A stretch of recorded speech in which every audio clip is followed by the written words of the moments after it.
Recruitment ಯಾವ ಥರ and ಇಂಜಿನಿಯರಿಂಗಲ್ಲಿ projects ಯಾವ ಥರ ಮಾಡೋದು, ರಿಗಾರ್ಡಿಂಗ್ ಈಗ ಕೋಡಿಂಗ್ ಯಾವ ಥರ ಆ್ಯಂಡ್ ಪ್ರೆಸೆಂಟೇಷನ್ ಯಾವ ಥರ ಮಾಡೋದು.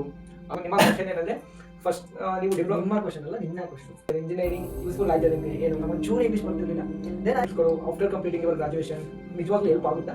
ಕ್ಯಾಂಪಸ್ ಆಗುತ್ತೆ ಒಂದು ಹೋಪ್ ಇಟ್ಕೊಂಡಿರ್ತೀವಿ, ಆಫ್ಟರ್ ದಟ್ ಕ್ಯಾಂಪಸ್ ಆಗಲ್ಲ because some reasons. Hello guys, this is Girish, this is Ganesh. We are graduates from Electronics and Communication background in Bachelors of Engineering. So, ಕನ್ನಡದಲ್ಲಿ ಮಾಡ್ತಾರೆ. ಇವತ್ತು ನಾವು ನಿಮಗೆ ಇಂಜಿನಿಯರ್ಸ್ ಲೈಫ್ ಯಾವ ಥರ ಇರುತ್ತೆ, ಸೊ ನಮ್ಮ ಎಕ್ಸ್ಪೀರಿಯನ್ಸ್ ಏನು, ಕ್ಯಾಂಪಸ್ ರಿಕ್ರೂಟ್ಮೆಂಟ್ ಯಾವ ಥರ ಆ್ಯಂಡ್ ಇಂಜಿನಿಯರಿಂಗಲ್ಲಿ ಪ್ರಾಜೆಕ್ಟ್ಸ್ ಯಾವ ಥರ ಮಾಡೋದು, ಈಗ ಕೋಡಿಂಗ್ ಯಾವ ಥರ ಆ್ಯಂಡ್ ಪ್ರೆಸೆಂಟೇಷನ್ ಯಾವ ಥರ ಮಾಡೋದು, AI ಟೆಕ್ನಾಲಜಿ ಯಾವ ಥರ ಯೂಸ್ ಮಾಡ್ಕೊಳೋದು ಎಲ್ಲ ಡಿಸ್ಕಸ್ ಮಾಡ್ತೀವಿ. ಸೊ ನಮ್ಮ ಜೊತೆ ಗಣೇಶ್ ಇದ್ದಾರೆ, ಅವರು ಹೇಳ್ತಾರೆ ಯಾವ ಥರ ಏನೇನು ಥಿಂಗ್ಸ್, ಅವ್ರ ಎಕ್ಸ್ಪೀರಿಯನ್ಸ್ ಏನು. And I hope this video helps to someone to somewhere. Okay Ganesh, ಇವಾಗ ನಿಮ್ಮ ಕ್ವಶನ್ ಏನಂದರೆ ಫಸ್ಟ್ ನೀವು ನಿಮ್ಮ ಕ್ವಶನ್ ಅಲ್ಲ, ನಿನ್ನ ಕ್ವಶನ್. ಓಕೆ, ಫಸ್ಟ್ ಕ್ವಶನ್ ಏನಂದರೆ ನಿಮ್ಮ ಎಕ್ಸ್ಪೀರಿಯನ್ಸ್ ಏನು, ಇಂಜಿನಿಯರಿಂಗ್ ಯೂಸ್ಫುಲ್ ಆಯ್ತಾ ನಿಮಗೆ ಏನು ಅಂತ. ಆ್ಯಕ್ಚುಲಿ ಓವರ್ ಆಲ್ ಇಂಜಿನಿಯರಿಂಗ್ ನೋಡೋದಾದ್ರೆ 3 years. ಆ್ಯಕ್ಚುಲಿ ನಾವು ಡಿಪ್ಲೊಮಾ ಮುಗಿಸಿ ಹೋಗಿದ್ದಲ್ವಾ, 3 years ನೋಡೋದಾದ್ರೆ ನಾನು ಡಿಪ್ಲೊಮಾ ಮುಗಿಸಿದ ಮೇಲೆ I think I don't know some little bit English also, ಒಂದು ಚೂರು ಇಂಗ್ಲೀಷ್ ಬರ್ತಿರ್ಲಿಲ್ಲ. ದೆನ್ ಐ ಆಮ್ ಸ್ಟ್ರಗಲಿಂಗ್, ಒಂದು ಸ್ವಲ್ಪ ಏನು ಕಮ್ಯುನಿಕೇಷನ್ ಸ್ಕಿಲ್ ಗೊತ್ತಿರಲಿಲ್ಲ, ಏನೂ ಇಲ್ಲ. And even I not better to anything and everything ಅಂತ ಹೇಳ್ತೀನಿ. ಅಂದರೆ ಯಾವ್ದ್ರಲ್ಲಿ ಎಲ್ಲ ಪರ್ಫೆಕ್ಟ್ ಇಲ್ಲ. ಬಟ್ ಇಂಜಿನಿಯರಿಂಗ್ ಏನಪ್ಪ ಆಗ್ತು ಅಂದರೆ ಬೇಗ ಕಲಿಯೋದು, ಮೀನ್ಸ್ ಬೇಗ ಕಲಿಯೋದು ಕಲಿತೇವೆ. ಆ್ಯಂಡ್ ಡಿಫ್ರೆಂಟ್ ಬೇಗ ಕಲಿಯೋದು ಅಂದರೆ ಈಗ ಥ್ರೂ ಟೆಕ್ನಾಲಜಿ ಕಲಿತ್ರೆ, ಥ್ರೂ ಟೆಕ್ನಾಲಜಿ ನೀವು ಪ್ರೊಡಕ್ಟಿವಿಟಿ ಜಾಸ್ತಿ ಮಾಡ್ಕೊಂಡು ಕಲ್ತೀರಿ. ಥ್ರೂ ಟೆಕ್ನಾಲಜಿ ಫಾರ್ ಎಕ್ಸಾಂಪಲ್ ಅಂದರೆ chat G P T use ಮಾಡಿಕೊಂಡು ಯಾವ ಥರ ಸ್ಟಡಿ ಮಾಡೋದು. ಆ್ಯಂಡ್ ಒಂದು ವಿಷಯ ಹೇಳಬೇಕು ಅಂದರೆ ನಾವು ಇಂಜಿನಿಯರ್ ಸ್ಟಾರ್ಟಿಂಗ್ ಹೋದಾಗ ಸಬ್ಜೆಕ್ಟ್ಸ್ ಇರ್ತವೆ. ಎಲೆಕ್ಟ್ರಾನಿಕ್ಸ್ ಆ್ಯಂಡ್ ಕಮ್ಯುನಿಕೇಷನ್ಸ್ ಅಂತ ಹೋದರೆ ಅಲ್ಲಿ ಈಗ network engineering, signals and systems ಅಂತ ತುಂಬ ಸಬ್ಜೆಕ್ಟ್ಸ್ ಇರ್ತವೆ. ಆ ಸಬ್ಜೆಕ್ಟ್ಸ್ ನೀಟಾಗಿ ಓದು, ಮೀನ್ಸ್ ಏನು ಎಫರ್ಟ್ ಹಾಕಿ ಓದೋದ್ರಿಂದ ಒಂದು ನಾಲೆಡ್ಜ್ ಸಿಗುತ್ತೆ. ಅಂದರೆ ಒಂದು ಯಾಕೆ ಹೇಳ್ತೀನಿ ಅಂದರೆ most of the diploma candidates ಯಾರು ಬಂದಿರೋ ನಮ್ಮ ಜೊತೆ ಅವರೆಲ್ಲ ಆ ಸಬ್ಜೆಕ್ಟ್ಸ್ ಫೇಲ್ ಆದರು ಆ್ಯಕ್ಚುಲಿ. ಬಟ್ ನನಗೆ ಏನು ಯೂಸ್ ಆಯಿತು ಅಂದರೆ ನಾವು ಬೇಗ ಕಲಿಯೋರು, ಆ ಥರ ಒಂದು ಲರ್ನಿಂಗ್ ಇದಾಯಿತು. ಓಕೆ, ಸೆಕೆಂಡ್ ಕ್ವಶನ್ ಏನಂದರೆ, ಸೊ ಈಗ ಇಂಜಿನಿಯರಿಂಗ್ ಸಬ್ಜೆಕ್ಟ್ಸ್ ಬರ್ತವೆ. ಸೊ ಈಗ 3rd sem, 4th sem, 5th, 6th, 7th, 8th and so projects ಬರ್ತವೆ. ಆ ಪ್ರಾಜೆಕ್ಟ್ಸ್ಗಳು, ಸಬ್ಜೆಕ್ಟ್ಸ್ಗಳು ಆಫ್ಟರ್ ಕಂಪ್ಲೀಟಿಂಗ್ ಯುವರ್ ಗ್ರಾಜುಯೇಷನ್ ನಿಜವಾಗ್ಲೂ ಹೆಲ್ಪ್ ಆಗುತ್ತಾ? ಹೆಲ್ಪ್ ಈಗ ರಿಯಾಲಿಟಿ ಈಗ ಯಾವ್ದಾರ ಅಂದರೆ most of the colleges I talk about tier 3 and tier 2 college, city colleges. So most if I ask me, I also you included tier 1 like Bengaluru. Okay, my most of the people study before one day exam for any engineering, most of the students. Okay, so okay, it's a correct. Most of the students in engineering study before exam, before 1 day or 2 day or 1 week. Okay, but means main question, this question is that subject helps to after my opinion is not, it's not helpful after graduation. Means ನಾವೇನು output ಆಗ್ತೀವಲ್ಲ ಅದ್ರ ಮೇಲೆ ಬಂದರೆ ಈ subjects ಆಗಲಿ, ನೀವು ಈಗ electronics and communications ಓದಿದ್ದೀರಾ, ಅದರಲ್ಲಿ ತುಂಬ ಸಬ್ಜೆಕ್ಟ್ಸ್ ಓದ್ತೀರಾ. From 1st sem to 8th sem ತುಂಬ ಸಬ್ಜೆಕ್ಟ್ ಓದ್ತೀರಾ. ಅದರಲ್ಲಿ ಯಾವ ಸಬ್ಜೆಕ್ಟಲ್ಲೂ ನೀವು ಫುಲ್ ಅಡ್ವಾನ್ಸ್ ಆಗಿ ಇಳಿದು ಕಲ್ತಿರಲ್ಲ. ಅವಾಗ ಇವನ್ ಯಾಕೆ ಇದು ಹೇಳ್ತೀನಿ ಅಂದರೆ, ನೀವು ಇಂಜಿನಿಯರ್ ಸ್ಟಾರ್ಟಿಂಗ್ ಹೋದಾಗ ಎಲ್ಲ ಕಾಲೇಜುಗಳಿಗೆ ವಿಷನ್ ಮತ್ತು ಮಿಷನ್ ಅಂತ ಇರ್ತಾರೆ. ಅಂದರೆ ಅವರು ಅಲ್ಲೇ ಹೇಳಿರ್ತಾರೆ, ಯಾವುದೇ ನಾವು ಸ್ಟೂಡೆಂಟ್ಸ್ನ ಇದೇ ಈ ಒಂದು ಎಲೆಕ್ಟ್ರಾನಿಕ್ಸ್ ಆ್ಯಂಡ್ ಕಮ್ಯುನಿಕೇಷನಲ್ಲಿ ಒಂದು ಪ್ರಪೌಂಡ್ ಮಾಡೋ, ಮೀನ್ಸ್ ಡೆಪ್ತಾಗಿ ಯಾವುದೇ ಒಂದು ಸ್ಟಡಿ ಮಾಡಲ್ಲ, ನಾವು ಒಂದು ಬೇಸಿಕ್ ಹೇಳ್ಕೊಟ್ಟಿರ್ತೀವಿ ಅಂತ ಇವನ್ ವಿಷನ್ ಮತ್ತು ಮಿಷನಲ್ಲೇ ಹೇಳಿರ್ತಾರೆ. That is not A fault of engineering colleges, it is a fault of education system what we have been learning since from world British time.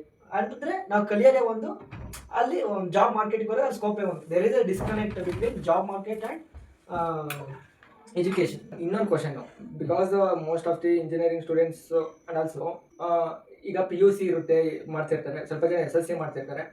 So ನೀವು ಹೇಳ್ದಂಗೆ ಇಂಜಿನಿಯರಿಂಗ್ ಸಬ್ಜೆಕ್ಟ್ಸ್ ಏನು ಹೋಗ್ತೀವಲ್ಲ ಅವು ಹೆಲ್ಪ್ ಆಗಲ್ಲ after graduation ಅಂತ ಹೇಳಿದ್ವಿ. And also my opinion ಅದ್ರ ಬಗ್ಗೆ ಅದೇ, ಯಾಕಂದರೆ ನಾವು ಒಂದು ಸಿಗ್ನಲ್ಸ್ ಆ್ಯಂಡ್ ಸಿಸ್ಟಮ್ಸ್ ಅಂತ ಓದಿದ್ರೆ we don't know that application where we can use in future. And one thing I want to emphasize here, for example, and also one thing, listen, microcontroller 8051 ಅಂತ ಓದ್ತೀವಿ in my electronics, but today technology going advanced, like artificial intelligence, super intelligence, like but in our academics all about basics. Okay, if you ask them why are engineering put into basics, because they are needed. For example, if you want to learn English, you have to learn ABCD first, right? Yes. And for speaking it's not necessary, but you have to learn very deeply. It's ABCD is very necessary to everyone. So basic is necessary, but one thing is here misconnect, because who are became lecturers in engineering colleges or teachers in engineering college, they are also graduates are coming from the same syllabus, like what we have learned, what we have been ಅಂದ್ರೆ learning. ನಿಮ್ಮ answer ಏನಂದ್ರೆ ನಮ್ಗೆ ಯಾರು ಪಾಠ ಮಾಡ್ತಾರಲ್ಲ ಆ teachers ನಾವೇನ್ ಓದ್ತಿದೀವಲ್ಲ ಅದನ್ನೇ ಓದ್ಕೊಂಡು ಬಂದಿರ್ತಾರೆ. That's why they are not willing means not trying to do Advance their self in their career. Okay, I got point. But another thing where we misguide ಅಂದ್ರೆ ಈಗ ಓದ್ತಾ ಇರ್ತೀವಿ, ಇಂಜಿನಿಯರಿಂಗ್ ಓದ್ತೀವಿ, ಡಿಗ್ರಿ ಕಂಪ್ಲೀಟ್ ಆಗುತ್ತೆ, ಕ್ಯಾಂಪಸ್ ಆಗುತ್ತೆ ಅಂತ ಒಂದು hope ಇಟ್ಕೊಂಡಿರ್ತೀವಿ. ಆಫ್ಟರ್ ದಟ್ ಕ್ಯಾಂಪಸ್ ಆಗಲ್ಲ ಬಿಕಾಸ್ ಸಮ್ ರೀಸನ್ಸ್. ಈಗ ಎಕನಾಮಿಕ್ ಗ್ರೋತ್ ಸ್ಲೋ ಆಗಿದೆ, IM ಇದೆ. ಈಗ ನಾವು ಇಂಜಿನಿಯರಿಂಗ್ ಅಂತ ನೋಡಿದ್ರೆ ಬರೀ ಇಂಜಿನಿಯರಿಂಗ್ ನೋಡಕ್ಕಾಗಲ್ಲ, ಸೊಸೈಟಿಯಲ್ಲಿ ಕನೆಕ್ಟ್ ಮಾಡ್ಬೇಕು ಇಂಜಿನಿಯರಿಂಗ್. ನೀವ್ ಹೇಳಿ ಸರಿ, ಸೊಸೈಟಿಲಿ ಕನೆಕ್ಟ್ ಮಾಡ್ಬೇಕು. ಬಟ್ ಅದನ್ನ ನಾವು ನಮ್ಮ ಸ್ಟೂಡೆಂಟ್ಸ್, ಈಗ ನಾವು ಸ್ಟೂಡೆಂಟ್ಸ್ ಅಂತ ಅರ್ಥ ಮಾಡ್ಕೊಳಲ್ಲ. ಆದ್ರೆ ಈಗ ಎಕನಾಮಿಕ್ ಗ್ರೋತ್ ಯಾವ ತರ ಹೋಗ್ತಿದೆ, ಎಲ್ಲಿ ಲೇ ಆಫ್ ಆಗುತ್ತೆ, ಎಲ್ಲಿ ಎಂಪ್ಲಾಯ್ಮೆಂಟ್ ರೇಟ್ ಜಾಸ್ತಿ ಆಗುತ್ತೆ, ಪ್ರೆಸೆಂಟ್ಲಿ ನಾವು ಓದ್ತಾ ಇರೋದು ಯೂಸ್ ಆಗುತ್ತಾ, ಅಂಡ್ ಪ್ರಾಜೆಕ್ಟ್ಸ್ ಕೂಡ ಯೂಸ್ ಆಗ್ತಾವ, ಅಂಡ್ ಅದೆಲ್ಲ ಬಿಟ್ಟು ಮತ್ತೆ ನಮ್ಗೆ ಓನಾಗಿನ ಸ್ಟಾರ್ಟ್ ಮಾಡ್ಬೋದಾ ಅಂತ ಅವ್ರಿಗೆಲ್ಲ ಡೌಟ್ ಇರುತ್ತೆ. ಅಂತವ್ರಿಗೆ ಏನ್ ಸಜೆಷನ್ ಕೊಡ್ತೀರಾ? ಸಜೆಷನ್ ಕೊಡೋವಷ್ಟೇನು ಪರ್ಸನಾಲಿಟಿ ಸಜೆಷನ್ ಅಲ್ಲ, ನಿಮ್ಮ ಒಪಿನಿಯನ್ ಹೇಳೋದಾದ್ರೆ, ನಾವೇನು ಇಂಜಿನಿಯರಿಂಗ್ ಅಲ್ಲಿ ಓದ್ತೀವಲ್ಲ, ಇಂಜಿನಿಯರಿಂಗ್ ಅಲ್ಲಿ ನಾವು most of the people, even every engineering aspirants means every engineering students coming to engineering in hope of campus ಆಗ್ತವೆ ಅಂತ ಬರ್ತಾರೆ. ಬಟ್ ರಿಯಾಲಿಟಿ ಆಫ್ ಕ್ಯಾಂಪಸ್ ಇದೆಯಲ್ಲ, ರಿಯಾಲಿಟಿ ಆಫ್ ಕ್ಯಾಂಪಸ್ ಬೇರೆ. ಯಾಕೆಂದ್ರೆ if you are a owner of the company, ನೀವು ಯಾರನ್ನ hire ಮಾಡ್ತೀರಾ, ನೀವು ಯಾರು ಹೈಯರ್ ಮಾಡ್ತೀರಾ ಅಂದ್ರೆ who are experience, who are handle to more pressure ಅಂತರ ಹೈಯರ್ ಮಾಡ್ತೀರಾ. ಬಟ್ ನಮ್ಮ ಇಂಜಿನಿಯರಿಂಗ್ ಸ್ಟೂಡೆಂಟ್ಸ್ ಎಲ್ಲ ಮೀನ್ಸ್ ಒಬ್ರೊಬ್ರು ಕೆಪಬಲ್ ಇರ್ತಾರೆ. I will agree for that. ಒಬ್ರೊಬ್ರು ಕೆಪಬಲ್ ಇರ್ತಾರೆ. ಬಟ್ ಮೋಸ್ಟ್ ಆಫ್ ಈಗ ಒಂದು 90 ಸ್ಟೂಡೆಂಟ್ಸ್ ಇರ್ತಾರೆ ಅಂದ್ರೆ ಒಂದು 10 ಮೆಂಬರ್ಸ್ ಇರ್ತಾರೆ, 80 ಮೆಂಬರ್ಸ್ ಇರ್ತಾರೆ. ಅಂದ್ರೆ ಮೀನ್ಸ್ 90% ಇರಲ್ಲ. ಅಂದ್ರೆ ಯಾಕಿರಲ್ಲ ಅಂದ್ರೆ ನಾವು ಇಂಜಿನಿಯರಿಂಗ್ ಕಾಲೇಜಸ್ಗಳಲ್ಲಿ ಮೀನ್ಸ್ ಏನು ಆಲ್ಟರ್ ಮಾಡಬೇಕು ಅಂತ ಇಷ್ಟಪಡ್ತೀವಿ. ಲಾಸ್ಟ್ 2 ಸೆಮ್ ನಾವೇನು ಕಲಿತೀವಿ, 2 ಸೆಮ್ ಇಂದ 4 ಸೆಮ್ 2 ಇಯರ್ಸ್ ಕಲಿಯೋರು ಸ್ವಲ್ಪ ಅಡ್ವಾನ್ಸ್ ಆಗಿರ್ಬೇಕು, ಈಗಿನ ಪ್ರೆಸೆಂಟ್ ತಕ್ಕಂಗಿರ್ಬೇಕು. ಫಾರ್ ಎಕ್ಸಾಂಪಲ್ AI ಆಗಿರ್ಬೋದು, ರೋಬೋಟಿಕ್ಸ್ ಆಗಿರ್ಬೋದು, ಒಂದು ಮೆಕ್ಯಾನಿಕ್ಸ್ ಆಗಿರ್ಬೋದು, ಒಂದು ಸಿಗ್ನಲ್ಸ್ ಬಗ್ಗೆ ಇನ್ಫಾರ್ಮೇಶನ್ ಆಗಿರ್ಬೋದು. Okay, I got point. And also I mentioned one thing here. We are also syllabus of AI. But I also syllabus of AI. But in that there is only basic, not advanced. But that is not useful for us. Yes, it's not useful. Okay. And also teachers are not teach well. Okay. That is very common thing in every colleges, not only one college, in every colleges. Okay. But my question is here, ಈಗ ನಾವು students ಎಲ್ಲ ಇರ್ತೀವಿ, ನೀವೆಲ್ಲ ಓದ್ತಾ ಇರ್ತೀವಿ engineering ಅಲ್ಲಿ. But ಮಾಡೋದು ಅರ್ಥ ಆಗಲ್ಲ, ಬಟ್ ಪಾಠ ಕೇಳ್ತಾ ಇರ್ತೀವಿ, ಅದೇನೋ ಅಂತ ಗೊತ್ತಿಲ್ಲ. ಬಟ್ ನನ್ನ ಕ್ವಶನ್ ಏನಂದ್ರೆ, ನಾವು ಇಂಜಿನಿಯರಿಂಗ್ ಮಾಡ್ಸಲೆ ಯಾವ ತರ ನಾವು ಗ್ರಾಜುಯೇಟ್ ಆಗೋದಕ್ಕಿಂತ ಮುಂಚೆನೆ ನಾವೇ ಕೆಲಸ ಸ್ಟಾರ್ಟ್ ಮಾಡೋದು. ಈಗ ಸ್ಟಾರ್ಟ್ಅಪ್ ತರ ಯಾವ ತರ ಸ್ಟಾರ್ಟ್ ಮಾಡೋದು? Very good questions. ಅಂದ್ರೆ ಈಗ ನಾವೆಲ್ಲ ಏನಂದ್ರೆ ಬರೀ ನಮ್ಗೆ ಯಾರೋ ಕೆಲಸ ಕೊಡ್ತಾರೆ, ಬೆಂಗಳೂರಿಗೆ ಹೋಗ್ಬಿಡೋಣ, ಅಲ್ಲೇನೋ ಮಾಡ್ಬಿಡೋಣ ಅಂತ most of the people. For example ಇವನು ಏನ್ ಗೊತ್ತಾ, 9 to 6 ಜಾಬ್ಸ್ ಅನ್ಕೊಳ್ಳಿ. ಈಗ ಪಾಕ್ಸಕಾನ್ ಅಂತ ಎಷ್ಟು ತಗೋತೀನಿ, ಅದೇನಂದ್ರೆ manufacturing company. They give salary like 25 to 30 for 8 to 9 hours.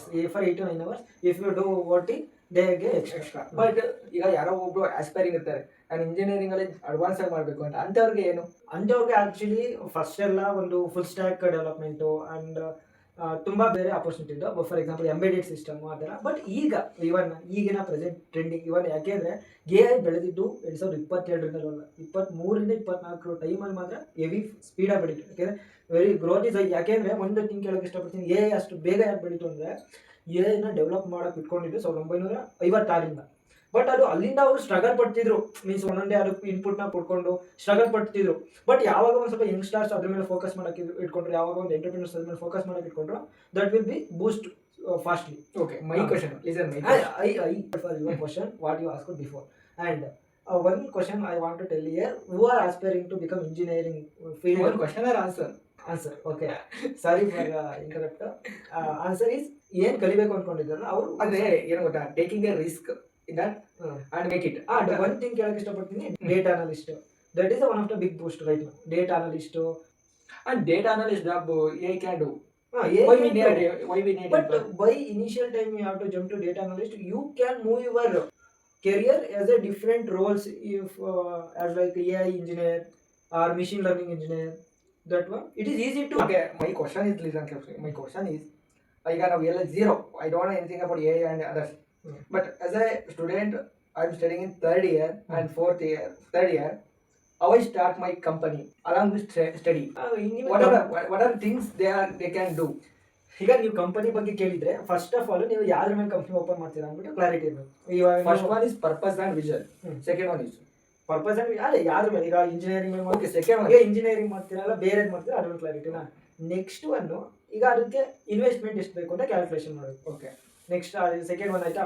In third one, ನೀವೇನು ಹೋಗ್ತಿದ್ದೀರಲ್ಲ, ಈಗ ಏನು ಸ್ಪೆಂಡ್ ಮಾಡ್ತಿರಲ್ಲ ನಿಮ್ಮ ಇಯರ್, ಮತ್ತೆ ನೆಕ್ಸ್ಟ್ ಇಯರ್ಗೆ put on means push up ಮಾಡುತ್ತಾ ಅಂತ ನೋಡ್ಬೇಕು. ಅದ್ಬಿಟ್ಟು ಈಗ ನೀವು ಇಲ್ಲೊಂದು ಇಯರ್ ಎಫರ್ಟ್ ಹಾಕಿ ಈಗ ಅರ್ಧ is nothing but compounding of our effort.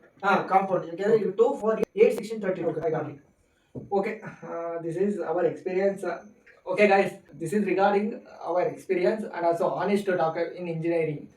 Means ಒಂದ್ ಹೇಳಕ್ ಇಷ್ಟಪಡ್ತೀನಿ, ಇಂಜಿನಿಯರಿಂಗ್ ಕ್ಯಾಂಪಸ್ ಆಗುತ್ತೆ ಅಂತ ಓದ್ತೀರಾ, ಬಟ್ ಕ್ಯಾಂಪಸ್ ಇಂಟರ್ವ್ಯೂ ಆಕ್ಚುಲಿ ಕ್ವಶನ್ಸ್ಗಳು ಏನಿರ್ತವೆ ನೋಡಿ, most of the campus interview ಅಲ್ಲಿ 3 ರೌಂಡ್ ಇರ್ತವೆ. ಫಸ್ಟ್ ಆಪ್ಟಿಟ್ಯೂಟಿವ್ ರೌಂಡ್, ಆಪ್ಟಿಟ್ಯೂಟಿವ್ ಅಂದ್ರೆ ಒಂದು ಸ್ವಲ್ಪ ಕ್ವಶನ್ಸ್ಗಳು ಕೇಳ್ತಾರೆ. Next group discussion and then manager interview, then HR interview. Almost 4 layer. ಒಂದೊಂದರಲ್ಲಿ ಮ್ಯಾನೇಜರ್ ಇರಲ್ಲ, ಡೈರೆಕ್ಟ್ HR ಇರುತ್ತೆ.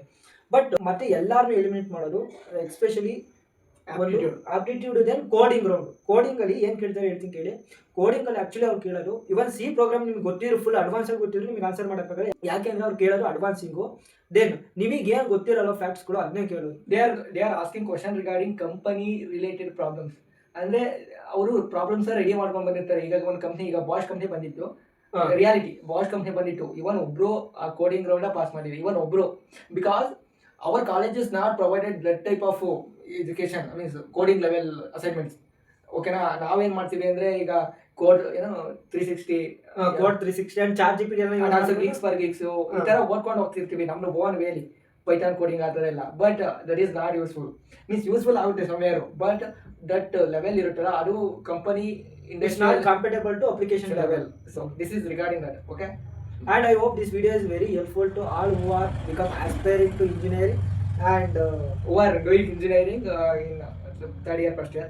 Okay, if you want to do something big, dream big and do some extra and learn some extra, then only you build extraordinary person.